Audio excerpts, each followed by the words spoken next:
Hi, everyone. It's Don, and I hope you're having a fantastic day. Well, we have a lot of things in the news again, and I also want to clear up some things. You hear in the media all CDC investigating 63 cruise ships, CDC investigating 80 some cruise ships, CDC investigating. Well, that's a pretty nice headline, right? It's kind of like that Petri dish headline. Well, that's a pretty good investigating all these cruise ships. Well, let's find out exactly what that means.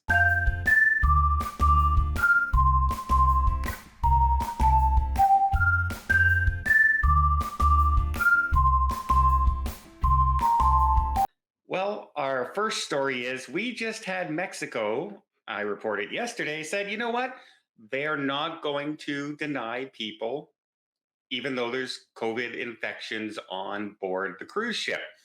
And then we go to Cabo San Lucas. The Carnival Panorama pulls into port.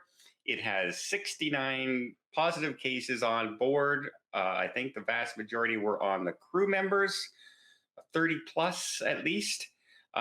But they were going to be allowed to disembark. Mexico was going to allow them to disembark, but they said, you know what? Because of this large amount on that ship, we think that anyone stepping off the ship should be tested for COVID before leaving the ship, which would mean they would have to test both passengers and crew, which would be close to 5,000 tests would have to be done. And this was kind of done at like, oh, by the way, tomorrow when you get here, you're going to need that. And Carnival said, yeah, no, we can't do that. So they elected to have another sea day. Now, some people right away, well, this is my first cruise. I'm really disappointed. And you're sailing during a pandemic. You chose to sail during a pandemic. Things are going to happen right now. Countries are trying to figure out what their best stance should be, and they haven't come up with that positive thing yet. Some are locking down completely, some are wide open.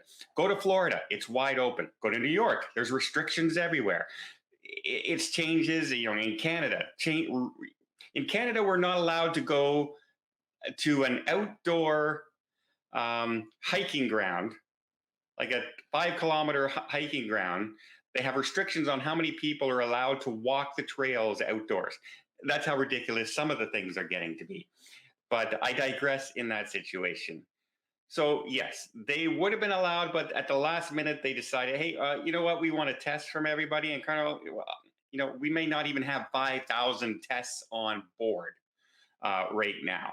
So that's one ship skipping. Another change in protocols was the good old San Juan, Puerto Rico. Well, they decided now that every single person getting on landing, whether it's by air or a cruise ship, has to have a negative test within 48 hours of arriving in Puerto Rico, in San Juan. So this being a last minute change, again, remember, testing kits right now are becoming harder and harder to get. There is a lack of testing kits going around, even though they're trying to get more out to everybody, because everybody wants tested. Everybody needs to be tested at work and things like that.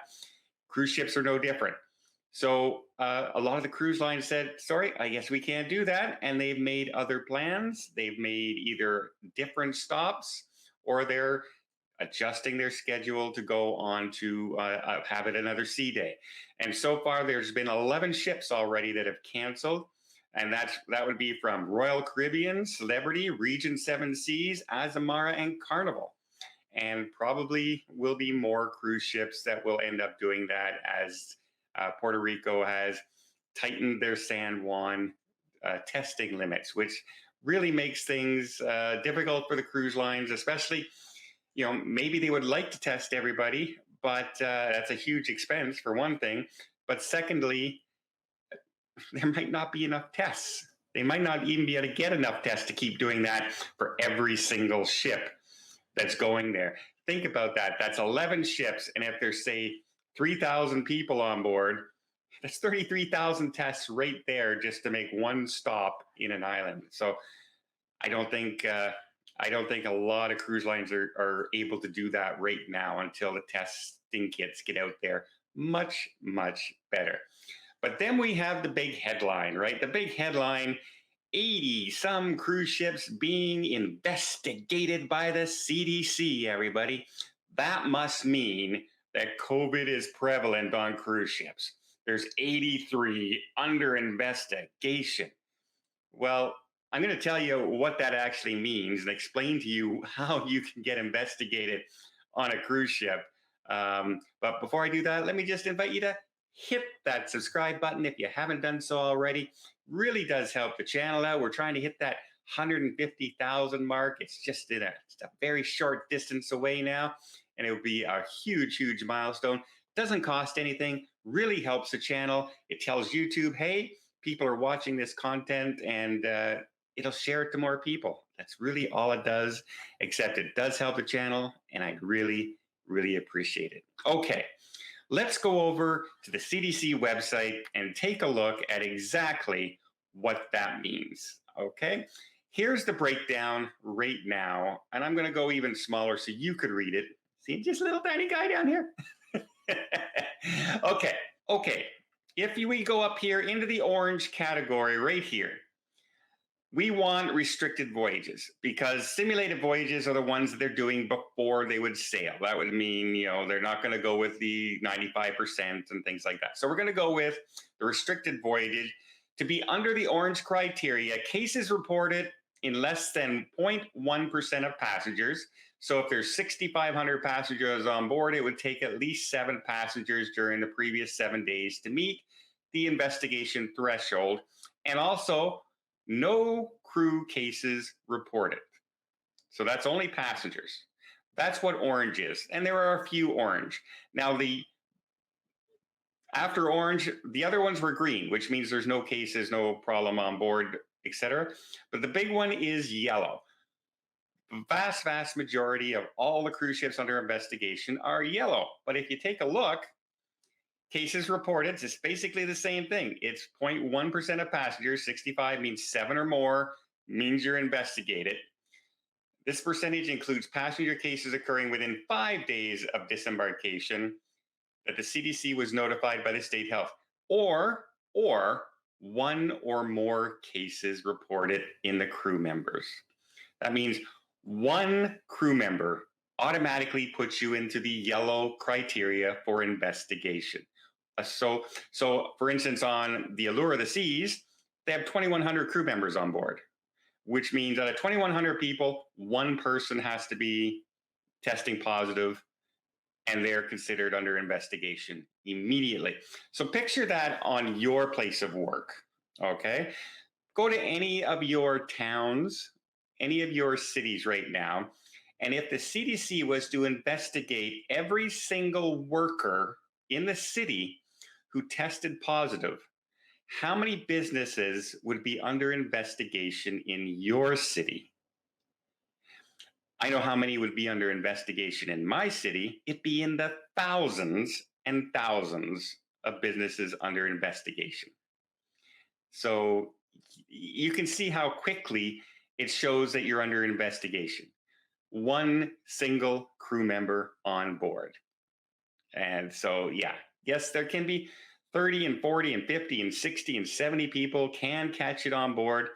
And even that is not bringing them above the threshold. If you go to the red threshold, which, by the way, currently there are 0 cruise ships sailing under investigation by the CDC in the red zone, not a single one.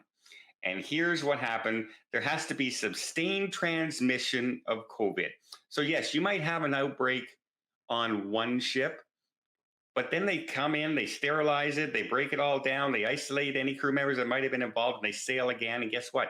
The ship doesn't have the COVID on the next cruise. If for some reason, magically, the numbers aren't there. Oh, the Odyssey of the Seas had 55 crew members 55 people tested positive. And the next sailing, haven't heard anybody canceling any ports, haven't heard anybody canceling any cruise from those ships. So that's what happens there. Potential for COVID cases to overwhelm the onboard medical resources. So if they have a bunch of cases on board and they're just asymptomatic and they isolate in their stateroom, that's not going to overwhelm the onboard medical facilities. So it's not going to go red. If the doctor says, "Oh yeah, you go isolate, you go isolate, you go isolate. We'll serve you your food, and we'll get you home somehow," whatever the procedure is, it's not going to affect the medical staff on board. So it's not overwhelming. It's not going to turn red. In addition, if you do turn red, the CDC will work closely with the cruise line to consider multiple factors, such as percent of the passengers and crew who are fully vaccinated, variants of concern. If another variant pops up, we already have Omicron now, so that's not even a variant of concern anymore. Epidemiologic data from the EDC reporting, links between cases, number of hospital beds, ventilators, oxygen, and other medical supplies on board relative to the number of cases. And none of this is necessary because nobody has been that ill on all these cases. The odd person has been sent to a hospital. Another way you can get red is if the ship has not replied to the CDC's request for information. So here's my thing. Under investigation means nothing. It means one crew member, one solo crew member. Yeah. Okay, so under investigation means nothing. Under yellow, which is the second worst one you could be, you can turn yellow if a single crew member is asymptomatic on your cruise ship. Like I said, go back to your town, go back to your city, and go back to your neighborhood. And if the CDC had to investigate every single worker who tested positive, how many businesses would be under investigation? Add that number into your head, and you can see why this reporting under investigation, all these ships under, is simply the media once again trying to grab a headline. I was searching through the cruise news this morning, and it was hilarious. I see the Majestic Princess docked in this port. And that's the picture on board, and that's the headline. And I go, oh, what's going on with the Majestic Princess? I'm thinking on sailing, I am sailing on the Majestic Princess in about 60 days. So I said, what's going on with that ship? Is it something happened? Is there a bunch of cases? What's going on? I click on it, and there's not even an article. There's not even an article underneath. It's just a caption of a picture of a cruise ship, and it's there to grab your attention because people are interested in the cruise ships right now because that's the headlines in the New York Post, the Washington Post. You get my idea. You get my drift. Those are the headlines. There wasn't even an article under the picture. It was just there to grab your attention. And that's what all these headlines so far are doing, much like my thumbnails. But at least my thumbnails are talking about what's in the picture. Oh my goodness. All right, well, there you go. So a little bit of mix up with Carnival in Cabo. They chose not to test the people getting on board when they were requested. I can understand probably why. And then San Juan's new restrictions, 11 ships canceling so far. There may be more in the future unless the testing kits become much more widely available to everybody, which they are harder and harder to come by right now. And then they have the CDC. Yes, they're launching investigations. But as I just proved to you, again, it really means not a whole heck of a lot. Well, I hope you appreciate this video. If you did, please give it a thumbs up. We'll see more tips, more tricks, more travel blogs from around the world. Hit that subscribe button. Until next time, have yourself a safe and a great vacation.